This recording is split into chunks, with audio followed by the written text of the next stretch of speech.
कोई आंट को नहीं होती।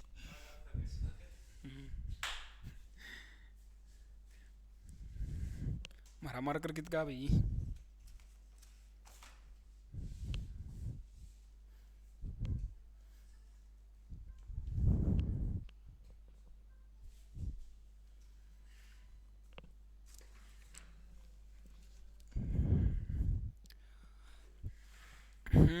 हाँ भाई पटवारी हो, क्या हाल है?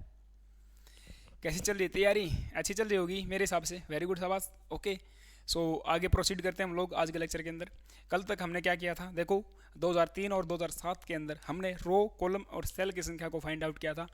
थोड़ा सा रिवीजन कर देता हूँ। 2003 और 2007, 2003 या 2007 के अंदर रो की संख्या कितनी होगी, कॉलम की संख्या कितनी होती है, और साथ ही साथ सेल की संख्या कितनी होती है। मैंने आपको बताया था 2007 में रो की संख्या 65,536, 65,536। कॉलम की संख्या 256। सेल की संख्या 1,67,77,216। ठीक है, इसको राइट कर लेना भाई। एग्जैक्ट वैल्यू क्या है मैंने चेक कर लिया, क्रॉस चेक क्या हो जाएगी, 1,67,77,216। इसी प्रकार साथ में 10,48,576। कॉलम के अंदर कितनी हो जाएगी, 16,576, सॉरी एक सेकंड, 16,384, 16,384। और सेल की संख्या कितनी हो जाएगी, 17,17,69,69,000, 98,69,184। ठीक है, कितनी हो जाएगी, 17,17,69,184। आई थिंक सेल की संख्या गलत हो गई थी कल, तो मैंने अभी तक ठीक करवा दी है, और एग्जैक्ट वैल्यू ये रहने वाली है। ठीक है, चेक कर लेना भाई। इसमें 216 हो जाएगा, इसमें 184, यानी कि एक बार रिपीट कर देता हूँ।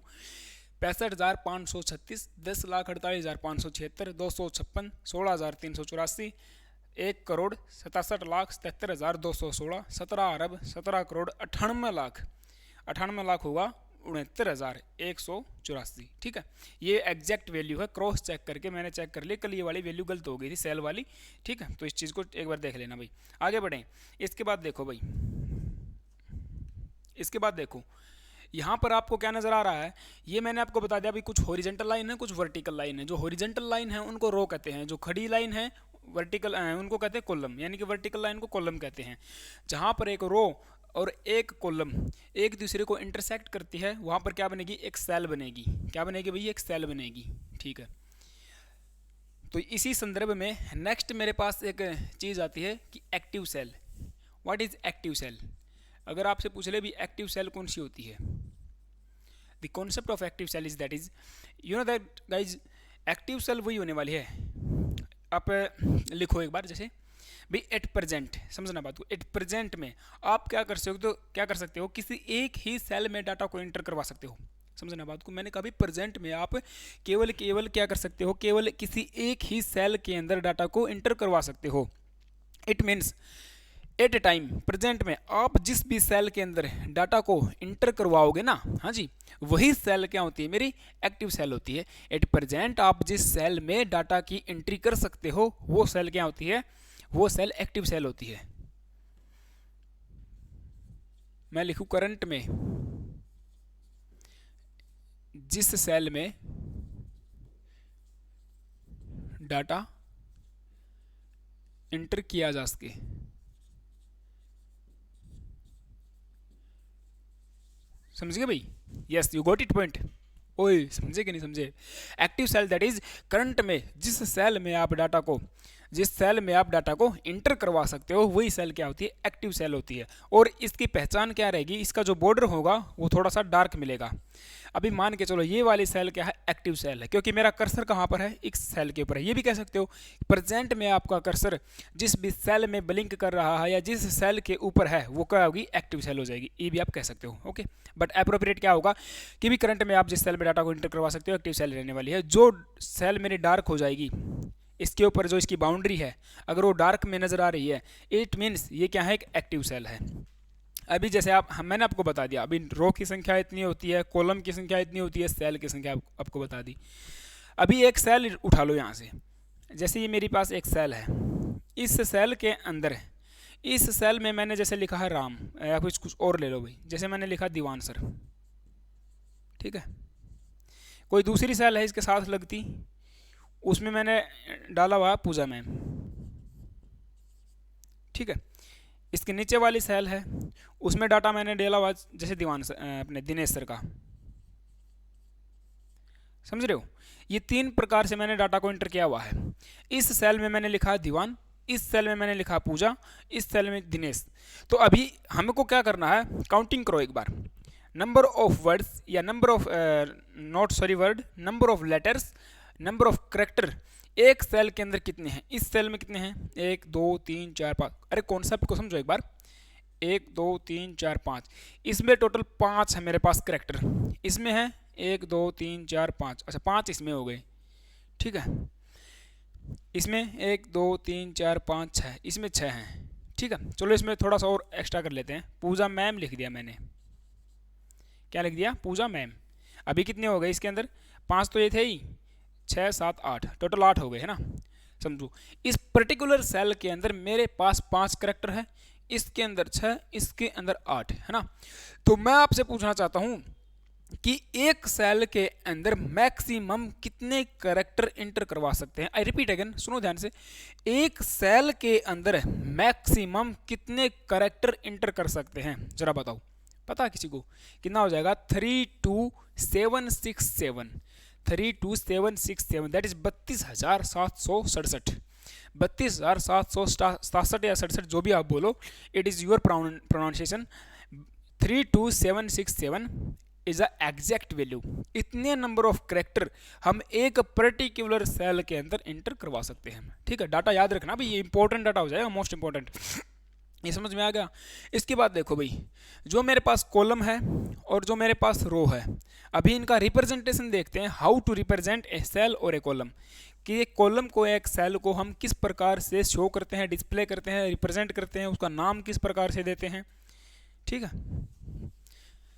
जैसे ये एक मेरे पास क्या है, कॉलम है, ये पड़ी लाइन, जो खड़ी लाइन है क्या है, कॉलम है, और जो पड़ी लाइन है वो क्या है, रो है।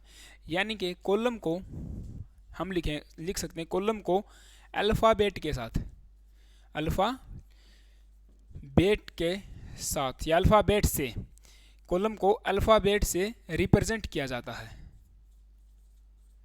ठीक है, रिप्रेजेंट किया जाता है, वेरी गुड। और रो को नंबरिंग से रिप्रेजेंट किया था, रो को नंबरिंग से। देखो फिर रिपीट करता हूँ मैं, जो मेरे पास कॉलम है, जो खड़ी लाइन है, इनको हम अल्फ़ाबेट से रिप्रेजेंट करते हैं। जैसे कि देखो ABCDEFGHIJKLMN एंड सो ऑन, चलता जाएगा, कहाँ तक जाएगा वो भी बताऊंगा मैं। मैंने बताया अल्फ़ाबेट को हम, कॉलम को किससे रिप्रेजेंट कर दिया हमने, अल्फ़ाबेट से रिप्रेजेंट कर दिया। और रो की क्या चलने वाली है, नंबरिंग चलने वाली है। रो की क्या चलेगी, नंबरिंग चलेगी। जितनी रो होती है MS Excel 2003 में कितनी रो हो जाएंगी बताओ जरा, 65,536 रो वहाँ तक चलेगी। और इसके अंदर 7 वाले में कितनी हो जाएंगी रो, नंबरिंग कहाँ तक चलेगी, 10,48,576 तक, 10,48,576 तक चलने वाली है। और उसमें कितने चलेगी, 3 में 65,536। ये डाटा आपको याद रखना होगा। तो इस प्रकार से रो की चलेगी नंबरिंग, और कॉलम को अल्फ़ाबेट से रिप्रेजेंट कर देते हैं। ये बात समझ में आ गई। अभी एक पर्टिकुलर सेल का नाम कैसे देंगे, एक सेल का नेम, सेल का नेम लिखने का तरीका क्या होता है ना भाई। जैसे ये सेल है, इसका कोई तो नाम होगा, इसका एक नाम देना अनिवार्य है मेरे लिए। देन इस सेल का नेम कैसे देंगे, पहले कॉलम का नेम, पहले क्या लिखेंगे, कॉलम का नेम। सेकंड, दूसरा स्टेप क्या है, फिर रो की संख्या, फिर रो की संख्या। Okay, let's try to understand it. हमने बताया यार गाइज, पहले कॉलम का नेम लिखेंगे, फिर रो की संख्या लिखेंगे। जैसे ये मेरे पास क्या है, एक्टिव सेल है, तो इसका नेम मैं कैसे लिख सकता हूँ, कैसे रिप्रेजेंट कर सकता हूँ। तो इसको देखो, सबसे पहले क्या देखना है, कॉलम का नेम देखना है। तो इसके ऊपर जाओ, कॉलम का नेम क्या है, जी, लिख दो जी। यहाँ पर देखो, इसके सामने अब रो की संख्या, रो की संख्या कितनी है, 7, यानी कि इस पर्टिकुलर सेल का नेम मेरे पास क्या आ जाएगा, G7। इसी प्रकार देखो, अगर मैं आपसे पूछूँ गाइज इस सेल का नेम बताओ भाई, इस सेल का, इसके ऊपर जाओ, क्या है इसका, I। कॉलम का नेम आई, इसके पास में आ जाओ रो कितनी है 9, यानी कि I 9। And similarly we can define this particular cell, इस सेल के ऊपर जाओ क्या है बी, इस सेल का नेम क्या है बी, कॉलम का नेम क्या है बी, इसके साइड में देखो, इसके बिल्कुल फ्रंट में देखना है फिर 8, यानी कि कौन सी रो हो जाएगी 8वीं रो हो जाएगी, B8 is the name of this cell. Next I think यार समझ में आ गए होंगे, एक लास्ट बता देता हूँ, इसका निकालो, अब इसका आप लोग निकालो, निकाल लिया वो आपने, कॉपी में लिख लिया। अभी देखो ऊपर देखो L, ऊपर क्या है L, साइड में देखेंगे फिर रो की संख्या कितनी है 5, यानी कि L5 is the name of this particular cell. ये हमने नेम को निकालना सीख लिया है। ये क्या सीख लिया हमने कि किस प्रकार से एक पर्टिकुलर सेल का नेम को फाइंड आउट करते हैं। This is the name of cell. अभी मेरे को ये बता दो भाई, हाँ चला दो सर, गर्मी हो रही है। अभी मेरे को ये बता दो गाइज कि भाई जो मैंने सेल का नेम लिखा है, तो एक्टिव सेल का एड्रेस कहाँ पर शो होगा, एक्टिव सेल का एड्रेस कहाँ पर शो होने वाला है। ये मैंने जो नेम दिया है ये एड्रेस भी है, ये क्या है एड्रेस भी आप इसको बोल सकते हो भाई, ये इस पर्टिकुलर एक्टिव सेल का क्या है एड्रेस है। सो दैट इस पर्टिकुलर किसी भी पर्टिकुलर जो सेल एक्टिव है उस एक्टिव सेल का एड्रेस कहाँ पर शो होगा, कहाँ पर डिस्प्ले होगा। आपके पास ऑप्शन जैसे हैं, देखो सबसे पहले टाइटल बार, टाइटल बार के नीचे मेनू बार, मेनू बार के नीचे फॉर्मूला बार, फॉर्मूला बार के नीचे क्या है ये टास्क बार है, इधर नेम बॉक्स है, कहाँ पर शो होगा समझना बात को। एक्टिव सेल का एड्रेस, एड्रेस निकालना मैंने अभी भी आपको सिखा दिया, आप इसको नेम भी कह सकते हो, आप एड्रेस भी कह सकते हो, ठीक है। इट इज द एड्रेस और name of a cell, particular active cell. Active cell का, इस एक्टिव सेल का नेम और इस एक्टिव सेल का एड्रेस कहाँ पर शो होगा। यस गाइज, फॉर्मूला बार के अंदर कतई भी शो नहीं होने वाला है, ध्यान दे लो। एक्टिव सेल का एड्रेस, एक्टिव सेल का एड्रेस नेम बॉक्स में शो होगा, कहाँ पर नेम बॉक्स में। कैसे नेम बॉक्स में कैसे शो होगा, जैसे ये मान के चलो ये मेरे पास क्या है, ये मेरे पास एक्टिव सेल है, let's say that is the active cell. Active cell का इसका पहले एड्रेस निकालो, इसका एड्रेस क्या हो जाएगा पर्टिकुलर जी, हाँ जी जी, इधर सामने रो की संख्या 7, G7, तो ये G7 कहाँ पर शो करेगा यार, ये पर्टिकुलर जो मेरा एड्रेस है, ये जो नेम है इस सेल का, ये नेम बॉक्स में शो होने वाला। ये अगर एक्टिव है तो यहाँ पर लिखा आ जाएगा G7। अगर ये वाली एक्टिव है मेरे पास, इसको लिखा यहाँ पे उठा लाया तो इसका एड्रेस आ जाएगा दैट इज़ B8, यहाँ पर लिखा मिल जाएगा आपको B8, ठीक है, क्या मिल जाएगा B8। इस प्रकार से अगर ये वाली एक्टिव है तो इसका एड्रेस क्या है I और 9, तो यहाँ पर क्या मिल जाएगा I9 मिल जाएगा, I9 मिल जाएगा। और ये वाली एक्टिव है मेरे पास तो क्या मिल जाएगा H2, क्या मिल जाएगा यहाँ पर H2, ठीक है। और किसी ने एक बार मेरे से सवाल पूछा कि अगर सर, हाँ जी, हाँ चलो वो ठीक हो, मैं आगे आ जाएगा, छोड़ दो कोई दिक्कत नहीं, वो रिलेवेंट नहीं था इतना, मैंने इसलिए ज़्यादा उसके ऊपर ध्यान भी नहीं दिया, ठीक है। यानी कि एक्टिव सेल का एड्रेस, एक्टिव सेल का नेम बॉक्स में शो होने वाला है। ये आपने बातें सीख ली हैं, इसके बाद देखेंगे, आगे बढ़ते हैं थोड़ा। हाँ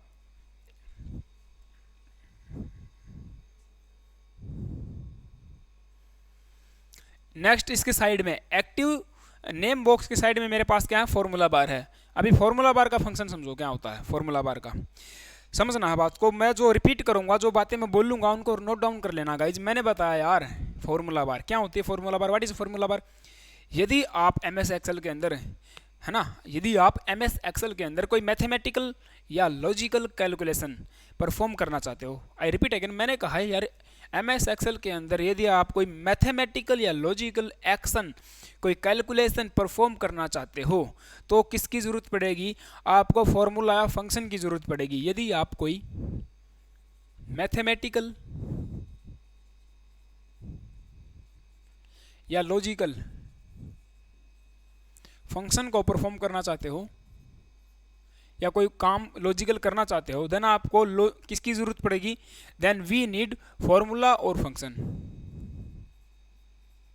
फॉर्मूला, फॉर्मूला, फॉर्मालू नहीं, फॉर्मूला, फॉर्मूला और ए फंक्शन। मेरे को एक फंक्शन या एक फॉर्मूला की नीड होने वाली है, जरूरत पड़ने वाली है, ठीक है, समझ रहे बात को। ओए नहीं समझे क्या यार? अरे मैंने कुछ नहीं बताया। यदि आप यार MS एक्सेल के अंदर कोई भी मैथमेटिकल या लॉजिकल फंक्शन परफॉर्म करना चाहते हो, किसी चीज़ का घटा गुणा जोड़ जमा percentage, less than equal to greater than equal to, ये वो सब कुछ, ठीक है, ये अगर आप सब करना चाहते हो, sine theta cos theta lambda थैम्बडा, ओए समझे कि नहीं समझे? तो ये अगर आप करना चाहते हो तो आपको फॉर्मूला या एक फंक्शन की ज़रूरत होती है। किसकी ज़रूरत पड़ेगी? Formula function. लिख लो इस बात को।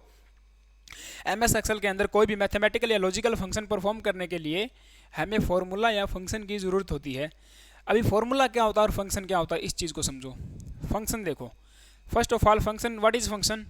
Function is the pre defined in built things. Function क्या है? फंक्शन पहले से बनी बनाई चीज़ें हैं, इन बिल्ट हैं, रेडीमेड हैं, ठीक है। फंक्शन अपने को बनाने की ज़रूरत नहीं होती, ये रेडीमेड होती हैं। क्या होती हैं? रेडीमेड। रेडीमेड क्या, आई थिंक स्पेलिंग क्या होने वाली है? Ready, READY। चलो इसको छोड़ दो, एक बार क्या लिखो आप लिखो भाई ये प्री डिफाइंड चीज़ें होती हैं, पहले से बनी बनाई, पहले से डिफाइंड चीज़ें हैं, ठीक है। प्री डिफाइंड, प्री डिफाइंड या इनबिल्ट। जब आपका MS एक्सेल का सॉफ्टवेयर बनाया गया था तभी इनको इंसर्ट कर दिया गया था, ठीक है। जब MS एक्सेल का सॉफ्टवेयर बनाया गया तभी फंक्शंस को बना करके क्या कर दिया? MS एक्सेल सॉफ्टवेयर में इंसर्ट करवा दिया था। तो ये बनी बनाई चीज़ें हैं, इनबिल्ट चीज़ें हैं फंक्शन। लेकिन फॉर्मूला अपने को बनाना पड़ता भाई, फॉर्मूला अपने को बनाना पड़ता है।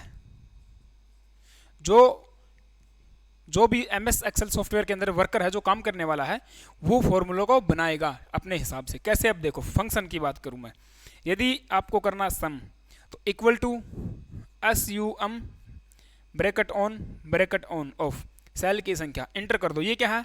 ये मेरे पास एक फंक्शन है, समझ रहे हो? इक्वल टू एवरेज, ये क्या है? एक फंक्शन है। इक्वल टू मिनिमम, ये क्या है? एक फंक्शन है। ओए समझे कि नहीं समझे? इक्वल टू मैक्सिमम, ये सारे के सारे क्या फंक्शन हैं। तो फंक्शन इनबिल्ट होते हैं, बने बनाए होते हैं, आपको MS एक्सेल के अंदर मिल जाएंगे। लेकिन अगर मैं बात करूँ फॉर्मूला की, जैसे मान के चलो, ये समझाऊंगा मैं एक बार, बट इससे पहले फॉर्मूला समझ लो। जैसे फॉर्मूला की अगर मैं बात करता हूँ गाइज, देन देखो आप क्या होगा। जैसे आपके पास कोई टेबल है, ये पूरी की पूरी टेबल है, ठीक है, ये टेबल है, इसके अंदर आपके पास बहुत सारा डाटा हुआ है, डाटा लिखा हुआ है। यहाँ पर जैसे नेम है, एम्प्लॉय का नेम हो गया, और एम्प्लॉय की क्या हो जाएगी? सैलरी हो जाएगी। एम्प्लॉय की नेम, एम्प्लॉय की पोस्ट, एम्प्लॉय की सैलरी, कोई भी हो सकता है, कोई भी कोर्स वगैरह, कहीं पर भी ये चीज़ें हो सकती हैं, ठीक है। समझना बात को।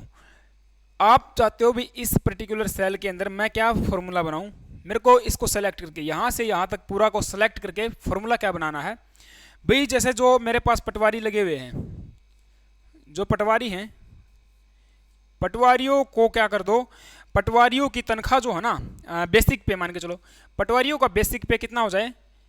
हाँ जी, पटवारियों का बेसिक पे चलो थोड़ा बढ़ा देते हैं हम लोग, हरियाणा सरकार जितना देती है उससे बढ़ा देंगे। पटवारियों का बेसिक पे हो जाए 32,000 रुपये, ठीक है, 32,000 ये बोलता है।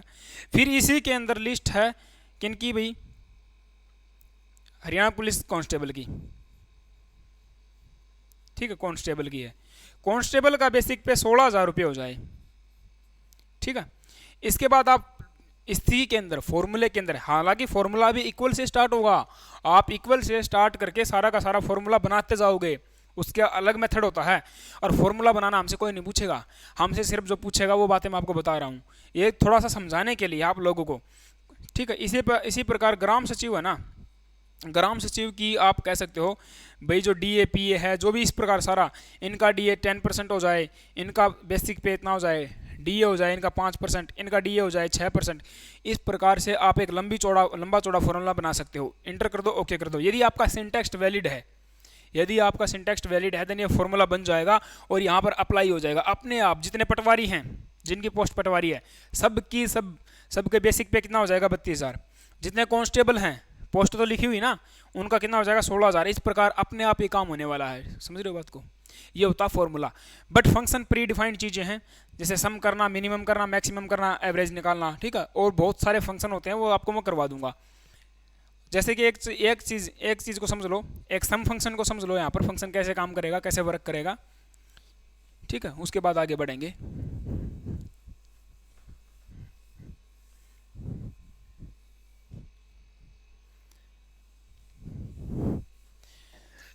ये वाली पर्टिकुलर, ये वाली यहाँ से यहाँ तक की, देखो एक बार नोट डाउन करो। ये वाली मैं यहाँ पे इंसर्ट करवा रहा हूँ, ठीक है, ये वाली यहाँ पर 1 2 3 4 5, 1 2 3 4 5, यहाँ पर मैंने एंट्री की है 100, यहाँ पे 200, यहाँ पे 50 और फिर से मान के चलो चलो जो भी है 1100, ठीक है। अभी मैं चाहता हूँ यहाँ पर क्या हो जाए, इन सब का सम हो जाए। अभी मैं चाहता हूँ ऊपर जितनी भी मेरी वैल्यू है, ऊपर जो वैल्यू लिखी हुई है उसका क्या हो जाएगा गाइज, सम हो जाए। देन मैं क्या करूँगा, इसके ऊपर सम फंक्शन को अप्लाई कर दूंगा, ठीक है। सम फंक्शन यहाँ पर आप इनको सेलेक्ट करो, यहाँ पर कौन सा फंक्शन लगाओ, सम फंक्शन। इक्वल से स्टार्ट होगा, SUM लिखो, ब्रैकेट ऑन करो, कहाँ से कहाँ तक है सेल, देखो L है, समझ रहे हो बात को, L1 से लेकर L5 तक, L1 से लेकर कहाँ तक, L5 तक। कॉलम से भी आप सेपरेट कर सकते हो, कोई दिक्कत नहीं, कोई इश्यू नहीं है। L1 से लेकर L5 तक I want to sum of these, yes मैं चाहता हूँ यार इनका सम हो जाए। तो आप जैसे ही इंटर कर दोगे यहाँ पर इन सब का सम आ जाएगा। कितना हो जाएगा, 200 200 250, 250 में जोड़ा तो कितना हो जाएगा, 1350। यहाँ पर सम मिल जाएगा 1350। आप ऐसे ही आप लगा सकते हो इसके ऊपर क्या, मैक्सिमम फंक्शन लगा सकते हो आप, इक्वल टू मैक्स MAX, कहाँ से, L1 से लेकर L5 तक, इंटर कर दो, क्या मिल जाएगा, मैक्सिमम वैल्यू 1100 होती है, इनमें से मैक्सिमम वैल्यू कौन सी है, 1100 आपको रिजल्ट मिल जाएगा। इस प्रकार से फंक्शन काम करता है। सम फंक्शन, मिनिमम, मैक्सिमम, जो भी फंक्शन मैं बताने वाला हूँ आगे बताएंगे इसको, आप कोई भी फंक्शन यहाँ पे अप्लाई कर सकते हो इस प्रकार से। आई रिपीट अगेन, जो चीज़ें मैंने बताई थी उनको एक बार गाइज रिपीट कर देते हैं। आई डोंट नो कि आप लोगों को कितना समझ में आ रहा, कितना नहीं, है ना, बट फिर भी it is my responsibility to make easy this topic. इस टॉपिक को ईजी बनाना मेरी रिस्पॉन्सिबिलिटी है और मैं अपनी पूरी कोशिश कर रहा हूँ गाइज। मैंने बताया यार फॉर्मूला बार का यूज़ क्या होता है, देखो MS एक्सेल के अंदर कोई भी मैथमेटिकल या लॉजिकल फंक्शन परफॉर्म करने के लिए आपको किसकी जरूरत पड़ेगी, फॉर्मूला फंक्शन की जरूरत पड़ेगी। ये फॉर्मूला और फंक्शन क्या होते हैं, फॉर्मूला भी अपने को बनाना पड़ता है, बट फंक्शन क्या होता है, प्री डिफाइंड चीज़ें हैं, बनी बनाई चीज़ें हैं, पहले से इनबिल्ट हैं, आपको MS एक्सेल सॉफ्टवेयर के अंदर मिल जाएंगी, ठीक है। जैसे और कोई भी दोनों फॉर्मूला हो या फंक्शन हो, कहाँ से स्टार्ट होने वाला है, फॉर्मूला या फंक्शन कहाँ से स्टार्ट होगा, इक्वल के निशान से स्टार्ट होगा। ये प्रश्न भी पूछा गया है, फॉर्मूला या फंक्शन इक्वल के निशान से स्टार्ट होने वाला है। नेक्स्ट है, अभी फॉर्मूला बार का यूज क्या है वो उसको समझो, यहाँ पर एफएक्स मिल जाएगा आपको, फॉर्मूला बार का यूज क्या है और इस चीज़ से किस प्रकार से पर्सन बनने वाला है। ओके, अभी देखो नाउ मान के चलो इस सेल के अंदर हमने क्या लगाया था, sum function equal to SUM। Particular इस सेल के अंदर हमने कौन सा फंक्शन लगाया था, अभी इसके अंदर हमने सम फंक्शन लगाया था, जैसे मैंने आपको बता दिया है। तो समझना बात को, यदि किसी सेल में लिख लो एक बार, ये कहता है यदि किसी सेल के अंदर कोई फॉर्मूला या फंक्शन अप्लाई किया हुआ है, यदि किसी सेल के अंदर ये कोई फॉर्मूला या कोई फंक्शन अप्लाई किया हुआ है आपने, तो वह फॉर्मूला या फंक्शन या फॉर्मूला बार में डिस्प्ले हो जाएगा। कहाँ पर, फॉर्मूला बार में। यहाँ पर आपको फॉर्मूला बार में ये वाला फंक्शन डिस्प्ले होगा इक्वल टू SUM, ठीक है, L1 से लेकर L5 तक, ये यहाँ पर आपको शो हो जाएगा। अभी तो समझ गए होगे मेरे हिसाब से। आई रिपीट अगेन यार, ओए माथा मत खाओ, समझ गए होगे।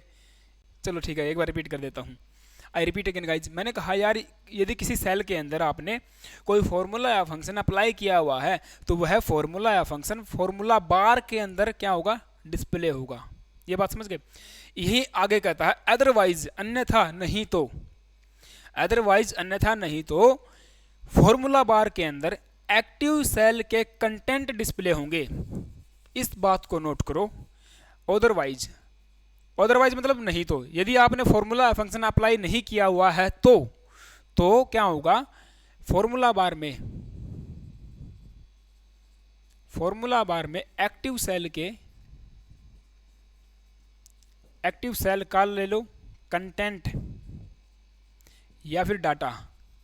एक्टिव सेल का जो कंटेंट है या एक्टिव सेल का जो डाटा है वह फॉर्मूला बार में डिस्प्ले करेगा। किसमें, फॉर्मूला बार में डिस्प्ले हो जाएगा। कैसे डिस्प्ले हो जाएगा, जैसे मान के चलो ये मेरे पास एक्टिव सेल है, यहाँ पे लिखा हुआ मैंने A, ठीक है, अभी प्रेजेंट के लिए ये एक्टिव सेल मान लिया मैंने, इसमें एंटर किया हुआ है A, इसमें मैंने कोई भी फॉर्मूला या फंक्शन अप्लाई नहीं किया हुआ है, तो ये कहाँ पर शो करेगा, यहाँ पर शो करेगा, इसकी जगह पे।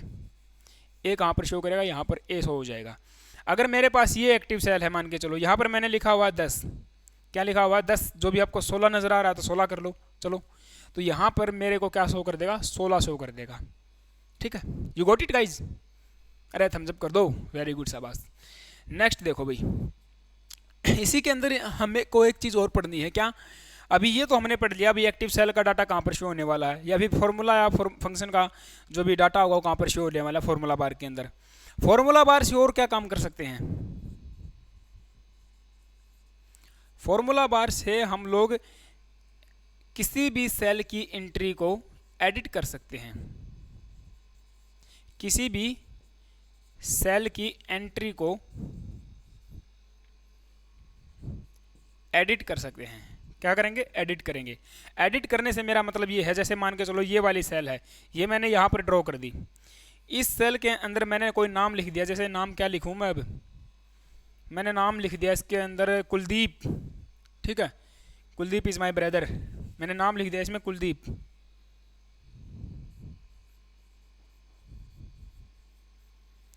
ठीक है, मैंने नाम लिख दिया कुलदीप, मैंने इस सेल के अंदर नाम लिख दिया भाई कुलदीप, समझो बात को बट मैं चाहता हूं इसके अंदर इसका पूरा नाम लिखे, कुलदीप का जो सरनेम है वो भी आना चाहिए। ठीक है, कुलदीप का सरनेम आना चाहिए, तो कुलदीप का सरनेम जैसे चौहान है, तो मैं चाहता हूं इसके अंदर चौहान और एंटर करूं मैं। आप जैसे ही इसके ऊपर कर्सर को लेके आओगे और इसके ऊपर कर्सर को लेके आने के बाद आप के टाइप करो, क्या लिखोगे, चौहान के लिए सी टाइप करोगे। जैसे ही आप सी टाइप करोगे चौहान के लिए, तो ये वाला डाटा इरेज हो जाएगा, यहाँ से ये वाला डाटा इरेज हो जाएगा और आपको क्या मिल जाएगा, सी मिल जाएगा। समझिए बात को, इसका मतलब सेल की एंट्री को कैसे एडिट करेंगे यार, ये तो प्रॉब्लम हो जाएगी। तो आप सेल की एंट्री को एडिट करना चाहते हो तो ये काम कहाँ से कर सकते हो, वेरी गुड, ये काम आप फॉर्मूला बार से कर सकते हो। एक सेल से आप सेल की एंट्री को डायरेक्ट एडिट नहीं कर सकते हो। यहाँ पर लिखा हुआ कुलदीप, ये एक्टिव सेल है, तो कुलदीप कहाँ पर शो करेगा, यहाँ पर भी शो करेगा।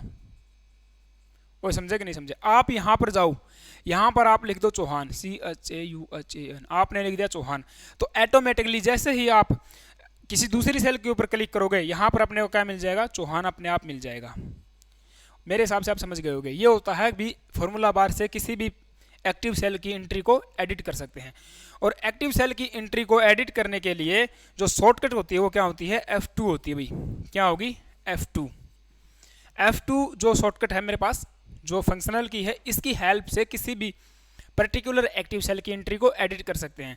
यहाँ पर मेरा कर्सर है, मान के चलो ये एक्टिव सेल है, कुछ भी डाटा इसके अंदर लिखा हुआ है, आपने F2 प्रेस कर दिया तो ये क्या हो जाएगा, ये जो पर्टिकुलर सेल है ओपन हो जाएगी, इसके अंदर आपका कर्सर ब्लिंक करने लग जाएगा और आप अपनी क्या कर सकते हो, एंट्री कर सकते हो, इसको एडिट कर सकते हो। अभी देखो जैसे ये मेरा काम कंप्लीट हो गया, कुलदीप चौहान मैंने लिखना था, मैंने लिख दिया, ये अभी तक क्या है, एक्टिव सेल है।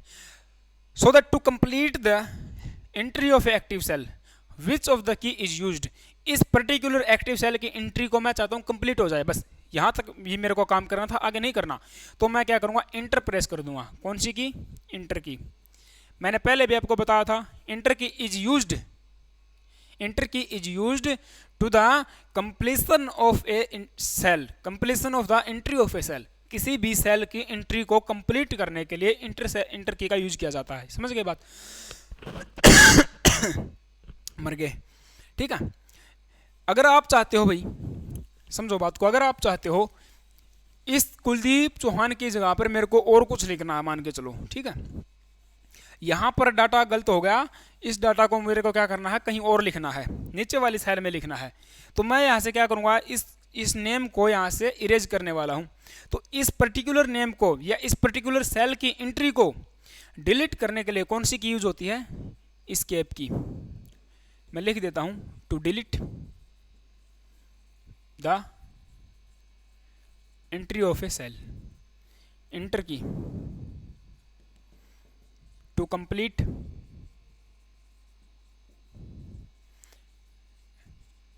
The entry of a cell. F2 मैंने बताया एडिट किसके लिए हो जाएगी, एडिट के लिए हो जाएगी। F2 that is for the edit of a cell, addition कर लिए, एडिट करने के लिए। तो ये चीज़ें हैं भैया। अभी जैसे देखो एक चीज़ और भी है इसमें, एक चीज़ और समझने वाली है। अभी ये कुलदीप चौहान लिखा हुआ है किसी सेल के अंदर, मैं चाहता हूँ ये कुलदीप चौहान साइड में आके ना आए, नीचे आ जाए, क्योंकि मेरे को बहुत बड़ी सीट है, मेरी डाटा मेरे को बहुत चाहिए, डाटा मेरे को क्या चाहिए, बहुत चाहिए। यहाँ पर तो आ जाए ऐसे कुलदीप, और नीचे क्या आ जाए, चौहान आ जाए। समझ रहे बात को? तो जैसे आप देखो, आप अगर एम एस वर्ड में काम कर रहे हो तो एम एस वर्ड में ये काम किससे कर सकते हो, इंटर की से कर सकते हो। इंटर की प्रेस करोगे, डाटा नीचे वाली लाइन में लिखा जाएगा। लेकिन भाई मेरे इंटर की से हमने एम एस एक्सेल में तो क्या किया है, कंप्लीट किया है सेल की एंट्री को। एम एस एक्सेल प्रेस कर दोगे, सेल की एंट्री कंप्लीट हो जाएगी, एक्टिव सेल कौन सी हो जाएगी, उसके नीचे वाली हो जाएगी। ठीक है, कर्सर कहाँ पे चला जाएगा, नीचे वाली सेल में चला जाएगा। हे भगवान, समझ तो रहे हो ना आप लोग, नीचे वाली सेल में चला जाएगा। तो ये काम मैं कैसे करूंगा, कुलदीप चौहान को यदि मेरे को क्या कैसे लिखना है, इस प्रकार से लिखना है, तो इसके लिए शॉर्टकट होती है मेरे पास ओल्ट प्लस इंटर, ओल्ट प्लस इंटर। ठीक है, ओल्ट प्लस इंटर किस लिए हो जाएगी, एक ही सेल में, एक ही सेल में डाटा को नेक्स्ट, दिख रहा क्या यहां तक, दिख रहा है, डाटा को नेक्स्ट लाइन में लिखने के लिए। ठीक है, नोट डाउन करो भाई। आई रिपीट अगेन, थोड़ा सा टाइम लगेगा, मैंने बताया भाई। ओल्ट प्लस इंटर क्या करेगा, एक ही सेल में डाटा को नेक्स्ट लाइन में लिखने के लिए ओल्ट प्लस इंटर का यूज करते हैं, बिकॉज अगर इंटर की का यूज किया तो डाटा की एंट्री क्या हो जाएगी, कंप्लीट हो जाएगी। तो ये सारा का सारा मामला था, कहाँ का, यहाँ तक का ये सारा का सारा मामला था। ठीक है भाई, इसके बाद देखो, इसको मैं एक बार रफ कर देता हूँ भाई। लेक्चर कितना हो गया अभी, लेक्चर होगा 30 मिनट का, तो 30 मिनट का हो गया है लेक्चर। ये लगा लो आप, ऑफिस बटन हो ही जाएगा, है ना। हाँ, ऑफिस बटन कर ही लेते हैं, चलो ऑफिस बटन कर ही लेते हैं, बाकी का बाद में कर लेंगे कल। आज के लिए मतलब ज़्यादा लंबा लेक्चर करना नहीं चाहता मैं, 45 मिनट का ही कर देंगे। ठीक है, 15 मिनट और पढ़ लेते हैं, 10-15 मिनट और पढ़ लेते हैं भाई। हो मेरे राम,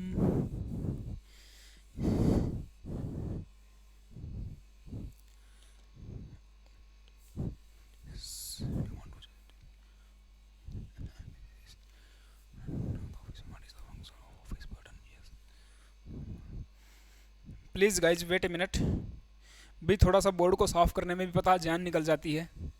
ये इतना समस्या क्रिएट करता है ना यार, पूछो मत। और अभी मौसम भी ऐसा ही है ना।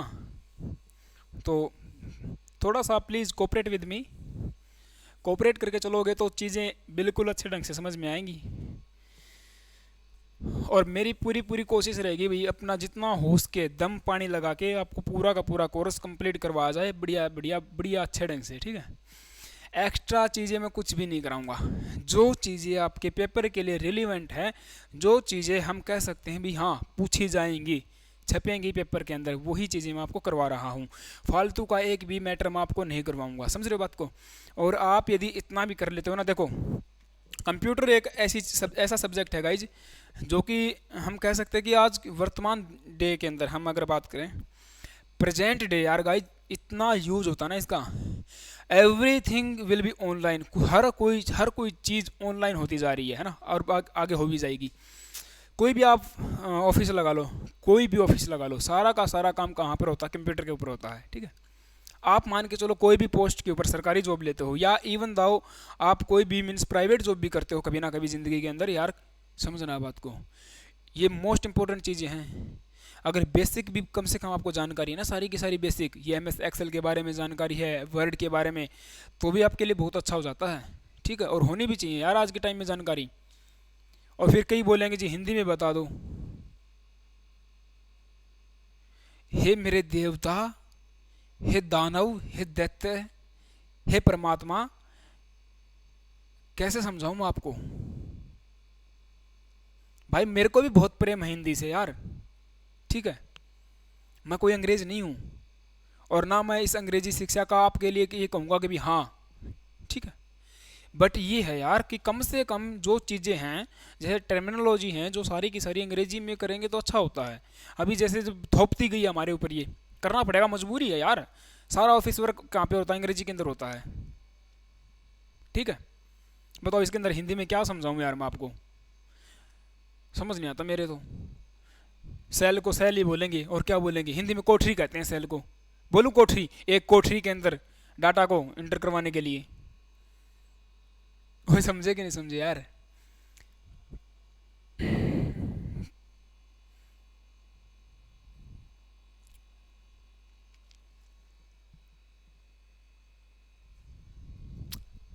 ठीक है, वेरी गुड, शाबाश, आगे बढ़े।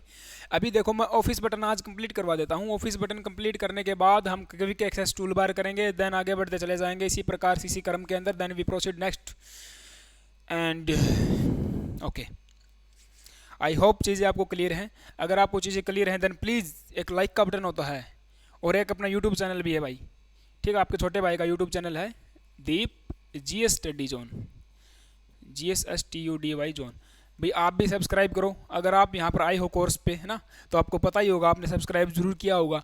अगर नहीं किया तो प्लीज़ आप मुझे भी सपोर्ट करो। यहाँ पर आपको जियोग्राफी की क्लास मैं दे रहा हूँ, है ना, कंप्लीट जियोग्राफी मैं यहाँ पे भी करवाऊँगा।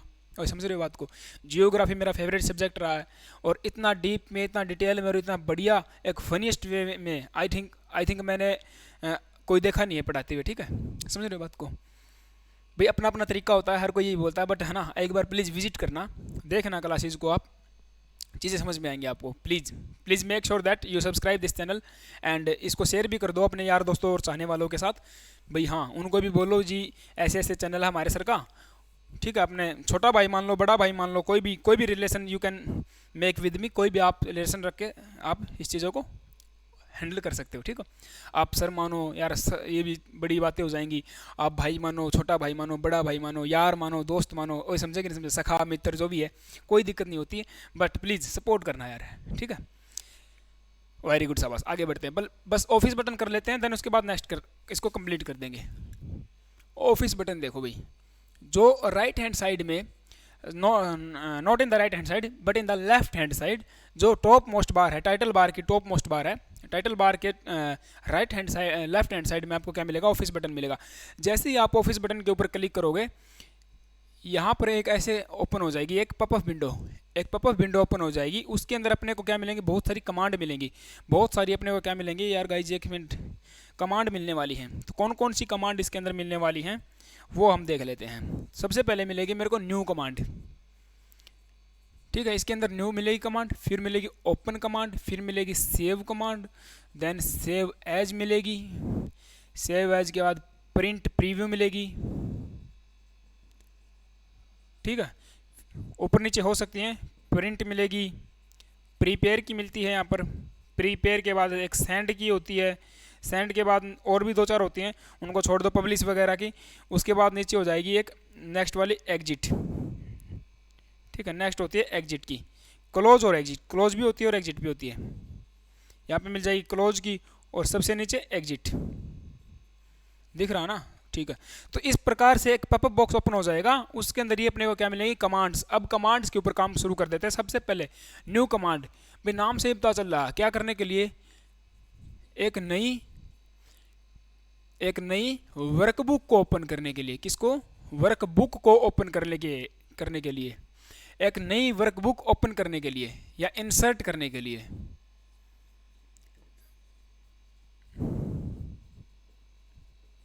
अक्सर ज़्यादा छोटे हो तो बता देना भाई, मैं इनको बोल्ड कर दूंगा थोड़ा सा। मैंने बताया यार, न्यू कमांड यानी कि to open a new, to insert a new workbook. Workbook open होगी, वर्कशीट ओपन नहीं होने वाली है, पूरी की पूरी एक वर्कबुक जिसके अंदर बाय डिफ़ॉल्ट 3 वर्कशीट मिलेंगी। ये सारा का सारा डाटा आपको मिलने वाला है। एक नई वर्कबुक ओपन हो जाएगी, MS एक्सेल की नई वर्कबुक को ओपन करने के लिए। इसकी शॉर्टकट होती है कंट्रोल+N। क्या हो जाएगी? कंट्रोल+N। ठीक है, अभी ओपन कमांड, सीधी बात है, पहले से जो बनी बनाई फाइल है ना, पहले से सेव फाइल को या बनी फाइल को, पहले से सेव फाइल को ओपन करने के लिए आपके डॉक्यूमेंट के अंदर, है ना, आपके लैपटॉप PC के अंदर पहले से भी आपने मान के चलो कोई ना कोई MS एक्सेल की फाइल बना के रखी होंगी, कोई ना कोई पीडीएफ उसकी होगी आपके पास, पीडीएफ नहीं कहेंगे उसको, एमएस एक्सेल की फाइल ही बोलेंगे, ठीक है। वर्कबुक होगी आपके पास सेव, किसी भी नाम से हो सकती है। देन उसको ओपन करने के लिए जब आप ओपन कमांड पे जाओगे, आपके पास एक पॉपअप बॉक्स फिर से ओपन हो जाएगा, उसमें दिखा देगा भाई ये आपकी क्या है, एमएस एक्सेल की सारी फाइल हैं, कौन सी आप इनमें से ओपन करना चाहते हो, उसी के ऊपर क्लिक करके ओपन कर दो, ठीक है। उसको यहाँ पर बार में ला के ओपन कर दो, ओपन हो जाएगी। तो पहले से बनी फाइल को ओपन करने के लिए इसकी शॉर्टकट होती है क्या, कंट्रोल प्लस ओ। क्या हो जाएगी, कंट्रोल प्लस ओ होने वाली है, कंट्रोल प्लस ओ। यदि देखो कंट्रोल प्लस ओ ऑप्शन में नहीं है मेरे पास, तो इसकी दो शॉर्टकट और होती हैं। एक होती है कंट्रोल प्लस F12, ध्यान देना भाई, कंट्रोल प्लस F12, एंड साथ ही साथ तीसरी होती है control plus alt plus F2, control plus alt plus F2, control plus alt plus alt plus alt करो पहले, कंट्रोल से पहले ओल्ट आएगा, क्या हो जाएगी, ओल्ट प्लस कंट्रोल प्लस F2, ठीक है। तीनों याद करनी है। पहले देखो, पहले से बनी फाइल को ओपन करने के लिए control plus O, okay okay. दूसरी कौन सी है, कंट्रोल प्लस F12, F12, और alt plus control plus F2 is the third shortcut for a open, open करने के लिए तीसरी शॉर्टकट है। तो ओपन कर ली। नेक्स्ट है सेव। अभी आप प्रेजेंट में जिस भी एमएस एक्सेल की वर्कबुक में काम कर रहे हो उसको सेव करने के लिए control plus S, control plus S हो जाएगी। अगर कंट्रोल प्लस ऑप्शन में नहीं है तो इसी के साथ दूसरी भी याद करनी जरूरी है भाई। दूसरी कौन सी हो जाएगी, शिफ्ट प्लस F12, क्या हो जाएगी, शिफ्ट प्लस F12। याद करो, एस से ही क्या बनेगा, सेव, और एस से ही क्या बनेगा, शिफ्ट बनेगा। तो शिफ्ट के साथ F12 है तो क्या हो जाएगी, सेव की। देन कौन सी बच गई फिर, कंट्रोल के साथ F12 है तो ये क्या हो जाएगी, ओपन की हो जाएगी। इस प्रकार से आप कोरिलेट कर सकते हो। देन तीसरी आप इसकी याद कर सकते हो कि ओल्ट प्लस कंट्रोल प्लस F2, जैसे भी आप याद करो यार, याद करनी पड़ेगी, ठीक है। ये दो इसकी याद करनी होंगी आपको। इसके बाद देखो सेव एज। सेव एज की क्या काम अभी, कई बोलते हैं जी रीनेम करने के लिए, अरे रीनेम नहीं होता है। जो आपके पास है ना, जो भी आपके पास पहले से बनी बनाई है या भी जो प्रेजेंट में जिसमें आप काम कर रहे हो, उन वर्कबुक की डुप्लीकेट बनाने के लिए हम कहेंगे किसी भी वर्कबुक की डुप्लीकेट कॉपी बनाने के लिए। अब जब आप इसकी डुप्लीकेट कॉपी बन गई है ना, तो पहले से जो इसका नेम है ना, उस नेम से सेव नहीं होगी, आपसे दोबारा मांगेगा इसका रीनेम करो। तब आपको लगता ये है कि हम लोग रीनेम कर रहे हैं, अरे रीनेम नहीं कर रहे हैं यार। जो पहले से एग्जिस्ट है, जो आपने बना के रखी है फाइल, अगर आपने सेव एज कर दिया, सेव एज कमांड का यूज किया, देन उसी की क्या बन जाएगी, डुप्लीकेट कॉपी बन जाएगी, और उसका नाम फिर वो दोबारा आपसे मांगेगा। लगेगा क्या कि रीनेम हो रहा, लेकिन रीनेम नहीं हो रहा, उसकी डुप्लीकेट कॉपी बन जाएगी, ठीक है। तो डुप्लीकेट कॉपी बनाने के लिए किसका करेंगे, सेव एज कमांड का यूज होता है। इसकी शॉर्टकट क्या होती है, सेव एज कमांड की हमारे पास शॉर्टकट होती है भी, सेव एज कमांड की हो जाएगी भी एक F12, क्या हो जाएगी, F12, ठीक है। और कौन, ओनली या अकेली F12 हो जाएगी, ठीक है। नेक्स्ट देखो print preview command. Print preview command, इसका क्या यूज होता है भाई, प्रिंट प्रीव्यू कमांड का देखो, जैसे हम कह सकते हैं कि प्रिंट निकालने से पहले, ठीक है, प्रिंट निकालने से पहले आप लिख लो, मैं वर्बली बोल के बता दूंगा, सारा लिखा नहीं जाएगा भाई। Print preview command means print preview, pre मतलब पहले, व्यू मतलब देखना भाई। प्रिंट निकालने से पहले ये चेक करना कि मेरा डॉक्यूमेंट कागज के ऊपर कैसा छप के आएगा। प्रिंट निकालने से पहले ये चेक करना कि कागज के ऊपर, पेपर के ऊपर मेरा डॉक्यूमेंट किस प्रकार से छप के आएगा, कितना मार्जिन मैंने दिया है, कितना और देना है, ऊपर नीचे का टॉप मार्जिन बॉटम मार्जिन, सब कुछ चेक करने के लिए किस कमांड का यूज करते हैं, प्रिंट प्रीव्यू कमांड का यूज करते हैं, ठीक है। तो प्रिंट निकालने से पहले ये चेक करना कि पेपर के ऊपर मेरा कागज कैसा छप कर आएगा, ठीक है। इसकी शॉर्टकट हो जाएगी कंट्रोल प्लस F2, क्या हो जाएगी, कंट्रोल प्लस F2। ध्यान दो, कंट्रोल प्लस F2 क्या है, print preview, but control plus F12 ये किसकी हो जाएगी, ओपन की हो जाएगी।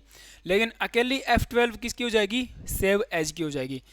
सेल की एंट्री को एडिट करने के लिए अकेली F2, सेल की एंट्री को एडिट करने के लिए अकेली F2 याद करनी पड़ेगी भाई। ये तो प्रिंट की अगर मैं बात करता हूं तो जो आपने डॉक्यूमेंट बनाया है, जो फाइल आपने बनाई है, उसका हार्ड कॉपी लेने के लिए, उसकी प्रिंट बनाने के लिए, ठीक है, प्रिंटर की हेल्प से उसकी एक हार्ड कॉपी लेने के लिए, जो सॉफ्ट कॉपी आपने बनाई है उसकी हार्ड कॉपी लेने के लिए, प्रिंट करने के लिए। प्रिपेयर छोड़ दो, काम का नहीं है अपना, ठीक है। प्रिपेयर में आप एक्सेल में क्या करोगे, हालांकि देख लो एक बार, प्रिपेयर में आप क्या करते हो, प्रिपेयर में और पब्लिश में दोनों भी आप ये काम कर सकते हो। आपके पास जो आपने फाइल है, ये इसकी फॉर्मेट क्या है, इसका फॉर्मेट है एमएस एक्सेल। आप इस एमएस एक्सेल की फाइल को किसी भी अदर फॉर्मेट के अंदर चेंज कर सकते हो, जस्ट लाइक एमएस वर्ड में, या फिर you can say that in the PDF और XDF फॉर्म में, ठीक है, वो अलग मैटर हो जाएगा, पूछेगा नहीं। सेंड मतलब इसको कहीं पर भेजना आपको, मेल की सहायता से, ब्लूटूथ की हेल्प से, डेस्कटॉप के ऊपर कहीं पर आप इसको सेंड कर सकते हो।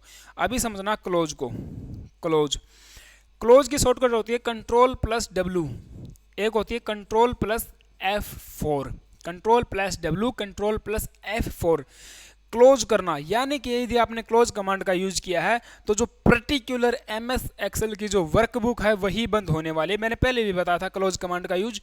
एमएस एक्सेल की, यार समझो भाई, मेरे एमएस एक्सेल की क्या हो जाएगी, वर्कबुक बंद हो जाएगी, सॉफ्टवेयर बंद नहीं होने वाला है। बट यदि आपने क्या कर दिया, एग्जिट कर दिया, तो क्या हो जाएगा, एमएस एक्सेल की वर्कबुक के साथ साथ एमएस एक्सेल सॉफ्टवेयर भी क्लोज हो जाएगा।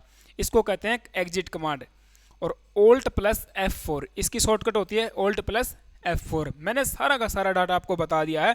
And now it is depend on your मानसिकता, आपकी ये मानसिकता के ऊपर डिपेंड करता है कि किस प्रकार से आप क्वेश्चन को हैंडल करते हो, अगला पूछ क्या रहा है, आप पढ़ क्या रहे हो, ठीक है। एग्जिट पूछ रहा है, Alt+F4 पहला ही ऑप्शन मिलेगा आपको, ये दोनों पहले ऑप्शन मिलेंगे, तीसरा ये मिलेगा। क्लोज पूछ रहा है या क्या पूछ रहा है, वर्कबुक को क्लोज करना है, Ctrl+W, Ctrl+F4।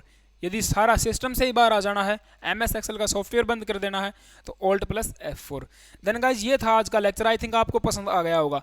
ऑफिस बटन हमने कर लिया है, कल क्विक एक्सेस टूल बार करके रिबन के ऊपर आ जाएंगे, बस रिबन अपना बचेगा, उसके अंदर इसके अंदर बाद बाकी इसके अंदर कुछ बचता नहीं है, ठीक है, सारा का सारा मैंने आपको करवा दिया है। और मान के चलो कोई भी अगर क्यूरी है तो भाई अपनी बुक है, बुक पढ़ो। हो सकता है देखो बुक के अंदर ज़्यादा डाटा होता है, कई बार यहाँ पर कोई चीज़ें छूट जाएंगी, बाकी हालांकि मैं छूटने नहीं देता। बुक जो मैंने बनाई हो, जो वो नोट्स थे ना अपने, नोट्स के टाइप में ही है वो सारा का सारा। आपको रिलीवेंट चीज़ें हैं, जो इंपॉर्टेंट है वही चीज़ें डाली हुई हैं। एक्स्ट्रा फैक्ट ये नहीं बस यहाँ से डाटा उठा लिया, यहाँ से डाटा उठा लिया, बुक के अंदर घुसेड़ दो, बुक बना दी, अरे ऐसा नहीं होता है। खुद के मेरे पर्सनल, मेरे हर चीज़ को पढ़ पढ़ के, NCERT को पढ़ पढ़ के, ठीक है, जो मेरे कॉलेज टाइम की बुक्स थी उनको पढ़ पढ़ के, हर चीज़ को देख देख के डाटा आपके लिए तैयार किया भाई। ओए समझे कि नहीं समझे?